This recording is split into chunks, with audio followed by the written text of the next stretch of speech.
నారాయణ కవచాన్ని చదివి బాగా మళ్ళీ బయటపడ్డాడు ఆ భయాన్ని నుంచి అని చెప్పి చెప్తారు. నారాయణ కవచం చాలా గొప్పది. దానికి మహామంత్రం మూలమంత్రం అనేటువంటిదే ఓం నమో భగవతే నారాయణాయ, లేకపోతే ఓం నమో భగవతే వాసుదేవాయ. ఈ రెండు మంత్రాలు కూడా ఓం నమో భగవతే వాసుదేవాయ, ఓం నమో భగవతే నారాయణాయ అష్టాక్షరి అంటారు, ద్వాదశాక్షరి అంటారు. ఈ మంత్రాల యొక్క మహాత్మ్యాన్ని చెప్తున్నాడు.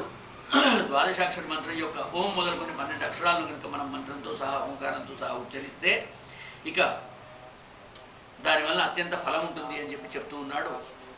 దీన్ని జపించినటువంటి ఇంద్రుడు తన యొక్క భయాన్ని నుంచి దూరం అయిపోయినాడు, బ్రహ్మహత్య పాతకాన్ని నుంచి కూడా బయటపడ్డాడు అని చెప్పి చెప్తూ ఉంటే పరీక్షిత్ మహారాజు అడుగుతున్నాడు, అలా కూడా ఉంటుందా?